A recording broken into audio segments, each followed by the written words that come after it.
Aleph Alpha has raised a mega round, round about $500 million. Who's in? The round was co-led by Bosch Ventures and Schwartz Group. There's SAP, but also HPE, so Hewlett-Packard Enterprise. I'm back in Berlin at Cavalry's offices with Claude. Good to have you again. Thanks, Claude. For those of you who don't know you, a brief introduction. Yeah, so my name is Claude. I'm one of the partners at Cavalry. We're a Berlin-based early-stage venture fund. We invest in software businesses across Europe. I'm originally from Switzerland, but been living in Berlin for a long time, so almost German. Cool. Yeah, speaking of, typically we would do this podcast in German, yes. But due to the gravity of the topic we're going to talk about, we decided to do it in English. Yeah. So word is out, Aleph Alpha has raised a mega round, round about $500 million. What's that about? Yeah, I mean, it's pretty rare, no, like to have such a big financing round in Europe or in Germany. We originally invested in Aleph Alpha in their seed round in 2020. And obviously, you know, the reason why we invested is because we thought this has the potential to become a very large, successful company. Now, obviously, you know, you never know at the beginning. And so we're very, very excited that this Series B is happening, and also sort of the way in which it's happening, you know, very large round, very relevant parties, which we'll sort of touch on in a second. So very happy. And I think Aleph Alpha can be one of the, you know, generational software companies coming out of Europe. Yeah, it's pretty amazing. So speaking of who's in, who led the round, who invested? So not us. It's a pity, but still. But yeah, so we did participate in the round, of course, because you know, we really believe in the company and its mission. But the round was co-led by Bosch Ventures and Schwartz Group, both German entities. Both very, you know, well connected to the German, what's called Mittelstand and enterprise landscape. And so we're very happy with this. And there's also some really, really cool co-investors in this round. There's SAP, obviously leading software company from Germany, but also HPE, so Hewlett-Packard Enterprise, which is very relevant because, as you know, you certainly know, and some of the listeners and watchers might know as well, you know, compute is hard to come by nowadays. Yeah. So having a strong compute partner is very relevant as well. Yeah. So we have Schwartz Group, which is basically the owners of Lidl and Kaufland, yes. Right? We have Hewlett-Packard, we have Robert Bosch and SAP. Yeah. So when I look at that, the majority of the shareholding and cap table pretty much is German money. Yeah. Is this relevant for this round? I mean, look, at the end of the day, the company, you know, needs capital to grow. But, you know, with Aleph Alpha's mission of building a European AI company with European values and, you know, everything that we hold true, I think it does have some relevance where the money comes from, right? So, and you know, being able to raise that amount of money in Germany from German entities or affiliated entities is a very rare occurrence. And yeah, I mean, I think the company can be very proud of this achievement. Very rare, actually. Yeah. Right. So if I look at former financing rounds, typically in that volume, we would see the money flowing in from the US or even Asia or so. Definitely. I mean, when we raised money with my old company of Delivery Hero, like larger rounds, that money came from the US. Yeah. So, yeah, definitely. Was it an objective in the fundraise from Aleph Alpha to go with European money, or did that just happen somehow? No, I mean, Jonas, one of the founders, he always was very... you know, opinionated when it comes to where the money comes from or from which parties he wants to raise money, actually. So I think for him, that was clearly the goal to achieve this.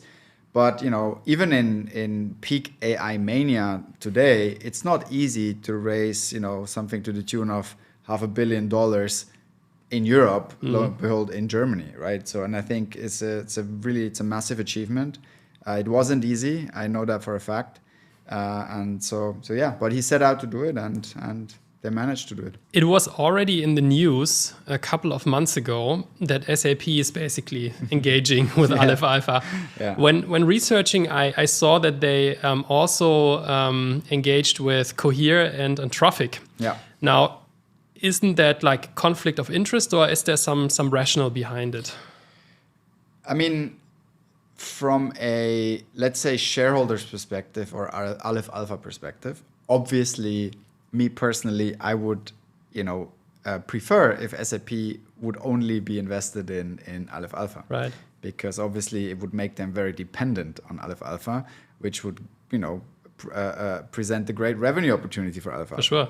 But obviously, if you look at it from a SAP side, just being dependent on one vendor doesn't make a lot of sense. Yeah. And so I think they picked 3 very strong companies. I mean, if you look at Cohere, they have a very, very good chatbot out there. Anthropic is a very strong team as well, and Aleph Alpha as well. So I think, they bet on 3 horses, so to say. And also, you have to understand, not all of these models are as good for every task as the other. And so I think it's a smart strategy to sort of, not bet the farm on one player and really then pick the best tool for the job. Yeah, I think that makes a lot of sense, and it also shows how strategically important the space basically is. Sure.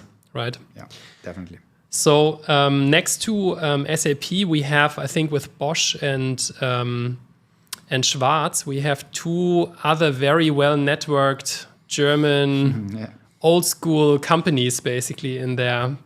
I think when I look at basically the networks that they bring, there should be a lot of potential, right? For getting clients. If you look at Bosch is clearly an innovation machine when it comes to engineering in the physical world, right? So I think if you look at where they sit in the automotive world, in electrical engines and all of that, I think it's a company that has engineering and innovation at its core. I say that as an outsider, but it's just the way sort of I see it. And I think they realized that AI and software in that space is sort of where the next super cycle will happen. And right. I think it's smart for them to invest in this space. And for Schwartz, obviously a retailer, but they also invested a lot of money and are continuing to do so in IT infrastructure, right? So they have this ambition to build their own cloud, like to become sort of a hyperscaler type company, and I think it's also a very smart move because if you look at other retailers from other countries, there aren't that many that are as innovative. So I think combined, it's a smart move for both of them. And then for Aleph Alpha, obviously, AI, particularly in Europe, has a lot to do with trust and ethics and to that extent, having brands like this behind you as backers and supporters and customers is definitely helpful when it comes to convincing other enterprise customers to give it a shot, right? Totally. So yeah, I think it's a total win-win for everyone. Yeah. Speaking of Schwartz becoming a tech company, I think news also was out a couple of weeks ago that they are building this huge AI campus, basically. Yeah. Somewhere in the German Hinterland. Yeah, Heilbronn. Yeah. And Aleph Alpha will be also a part of that campus. Yeah. Yeah, I mean, look, I think the park for artificial intelligence in Heilbronn, at the end of the day, it's a piece of land and a piece of concrete and all of this, right? So it doesn't mean that AI German AI has to happen in that particular park. However, it's definitely a statement, right? It's like, okay, we are committing to Germany as a place where we think cutting edge research can be done. Right. And so I think it's, as I said, it's definitely a statement and it will attract a lot of attention, hopefully talent. And, for Aleph Alpha to be a part of it is almost a no-brainer, given that the park is, I think, to a large extent financed by Schwartz. And then, Schwartz being an investor in Aleph Alpha, obviously it's almost a no-brainer. But I think it can be sort of a starting point for much more to come.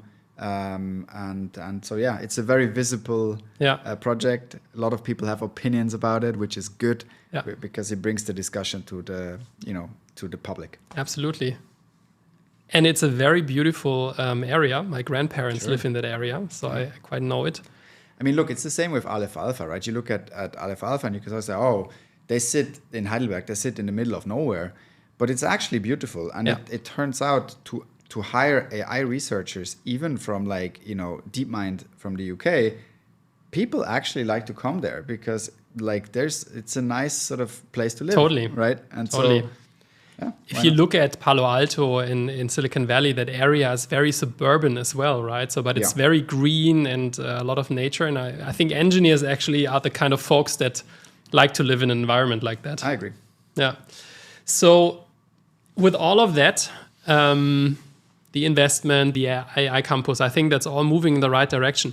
Is it enough to build a European sovereign AI company? I mean, look, in the past, so let's say that the track record we have of building the European X of something, right, is not that great. Right. We tried with search, we tried with the European version of GPS, which kind of went nowhere, I think. And so I almost don't want us to call it European AI because it's it's a bit superstitious maybe, but then I always feel like it's almost doomed to fail, right? So the question, will it be enough money? It's a good start. I think for a company like Aleph Alpha, if you want to play at the global level, it will need more money. Mm-hmm. And the more money is effectively a function of three things. One is talent. AI researchers are very expensive. Yep. The second one is compute, because as we know, NVIDIA just had another sort of blockbuster quarter because they sell something that everyone wants. I think that will change a bit. Like Google has a new TPU, that is about to go live or went live already and stuff. But still, compute, I think, for the foreseeable future will be quite expensive. And then, lastly, if you really want to build a global brand, it's not cheap either, right? Mm. So I think, whatever amount they've raised now, they will definitely have to raise more. But at the end of the day, look, if you want to build a true global player, I think it's warranted to do that. But yeah, will it be enough to your question? It's a good start. Yeah. And in the end, I think you don't want to build a copycat. You want to build something that's different, right? So exactly. Don't know how much insight you have, but if you are putting Aleph Alpha next to, let's say, OpenAI and what Google's doing with Bard and Llama and so on, what is their way? How is it different? Well, I mean, for starters, you can just open ChatGPT's or OpenAI's ChatGPT or Google's Bard in your browser window and start sort of interacting with it, right? So with Aleph Alpha, that's a bit more difficult. One reason for that difference, obviously, is one thing that I mentioned earlier or just before is cost, right? Like if you really want to run a service like this in sort of a consumer-facing way, the inference costs to run this are enormous, mm-hmm. right? And so without having a partner like Microsoft in OpenAI's case, it's almost impossible to run something like this. And so that's one reason. The other thing is also training a complete model like GPT-4 for a chat use case. You do with a method called reinforcement learning with human feedback. It's also very expensive because human feedback means there's people sitting there and classifying things, and so it's very expensive. So I think. And that's not where Aleph Alpha's strengths lie. It might be one, but we don't know because we just didn't have the money to spend on that. So I think the focus of Aleph Alpha is really just to provide the best possible foundation models on top of which enterprises and governments can basically build their own fine-tuned version with their own data. And I think that's where they really shine, because when it comes to, for example, Explainability, Aleph Alpha is a world leader where, almost no model can tell you why it told you something. Aleph Alpha's model can. And so I think those things will be very relevant in a lot of enterprise use cases. Yeah. But I don't see Aleph Alpha competing with, OpenAI on a chatbot. I don't think that's a realistic thing. Makes sense. So I guess explainability also helps a lot when dealing with governments as clients. Yes. And you mentioned the larger enterprises. Yeah. Is that what's really happening? Yeah, I mean, I think there's one thing, I think, to build an AI company out of Europe, like a global AI company. Building a global consumer AI company, I think, would be an entirely different thing, right? And again, like I don't think that will be sort of the area in which, Aleph Alpha competes.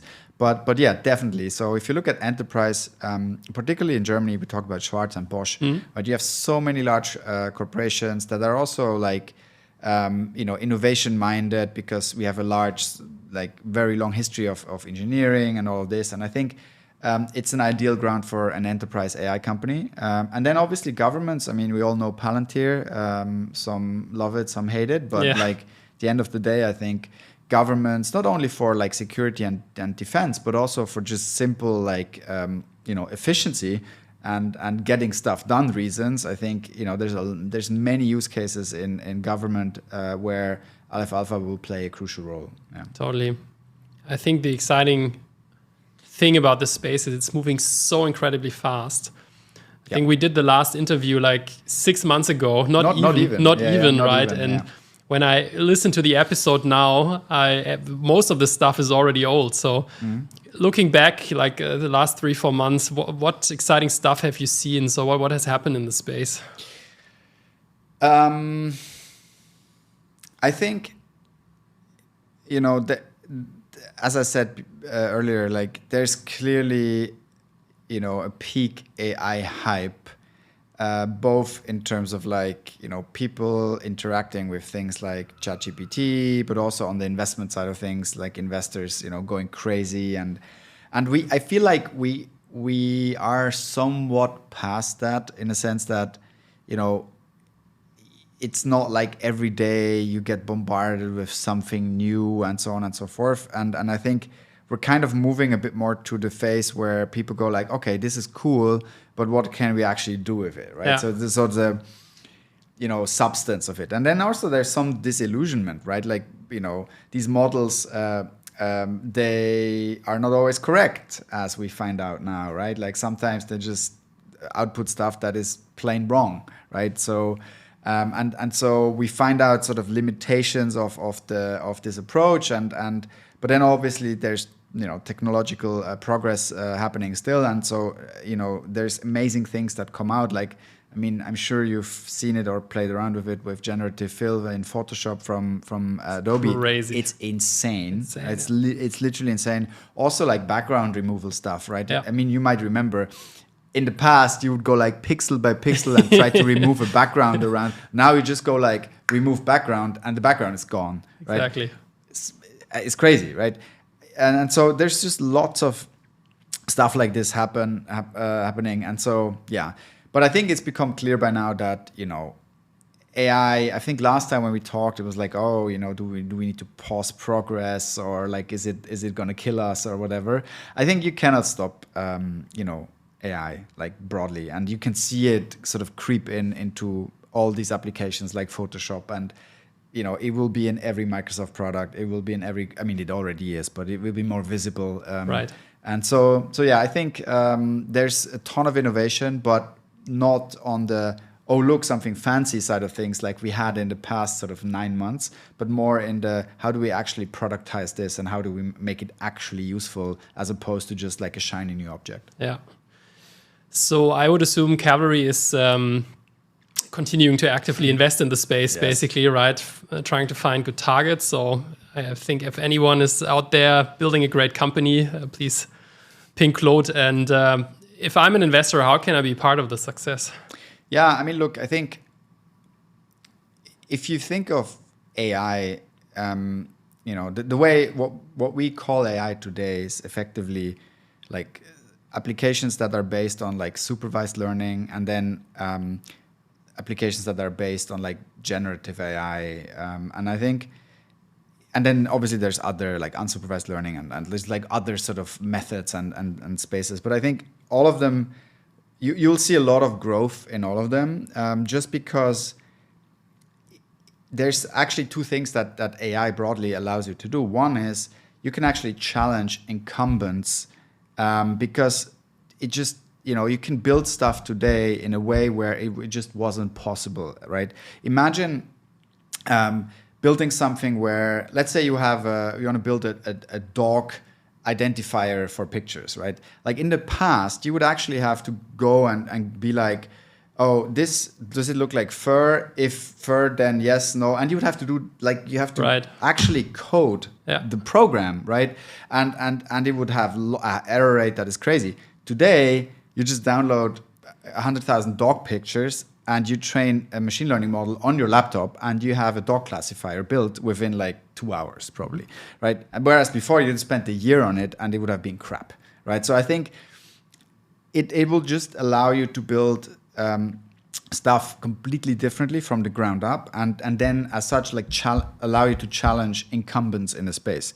Obviously, you have to see that even if your product is better, it doesn't necessarily mean that you're going to win, because incumbents have distribution, they have packaging power and all of that stuff.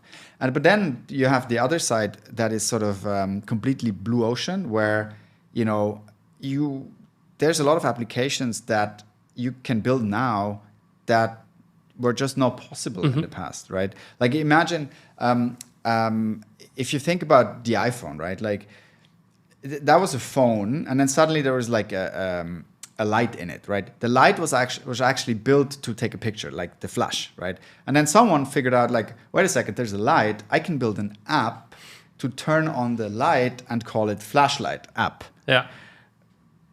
So it's kind of a simple example, but that just wasn't possible before because phones didn't have lights in it, right? And then obviously that wasn't very defensible because Apple was like, oh yeah, great idea, let's just build a flashlight button, and that was that. But just generally, I think, new technology opens up a lot of possibilities for new stuff to be built, right? And so for us as Cavalry, we're obviously super excited to continue invest in AI companies, and we think there's a ton of opportunity. And I think, for investors, obviously, if you want to participate in the public markets, you can invest in companies that are active, playing in the space. I mean, like, if nothing else, if you want to participate in the AI boom, buy Microsoft shares, right? Right. I mean, this is simple as that. As simple as that, right? And then obviously for more sophisticated investors, professional investors, and so on, you can do other things like invest in funds such as Cavalry or other funds that are focused on the topic. But you can just start by buying Microsoft shares for starters. Cool. So Microsoft shares, probably a bit of NVIDIA. Yeah, I mean, NVIDIA, I think. Again, this is not investment advice, and I'm not a public market investor. But I think NVIDIA will continue to have a good run, but not forever. Because again, like Apple is working on their own silicon, Google is working on their own silicon. As Lara Croft in the 1990s predicted that risk architecture will be the future. There's competition in terms of like how chip architecture should look in the future. So yeah, I think for the foreseeable future, the next few quarters, I think it's almost destined to do well because it will just inevitably have to, right? Because people will continue buying H100s, A100s, and whatever they offer. But I think slowly other people will catch up to it, because I mean, if you think about it, like in markets like this, eventually your margin will be competed away by other players over time, right? Right. And so yeah, midterm for sure, long term not so sure. Yeah, a little bit of podcast hygiene. This is obviously not investment advice. Do your own research. Exactly. So Aleph Alpha has raised $500 million. Who should be the next one here to get $500 million? from our portfolio. No, I mean, seriously, I don't know like which other company should raise that amount of money. You know, for me, something like Aleph Alpha, I'm just happy that it got financed the way it happened now. And, you know, other than that, you know, maybe nuclear fusion would be great. Yeah. You know, maybe someone should back a nuclear fusion company. You know, rockets are great. Like, I just feel like it makes sense to spend that amount of money on companies that sort of work on something that, you know, helps us sort of get to a better future, if that makes sense. Right. Yeah. Makes sense. Claude, thanks a lot. Exciting times. Crazy. And we probably speak again soon. I'm sure we will. Thank you very much. If you liked this episode, hit the subscribe button and leave me a comment.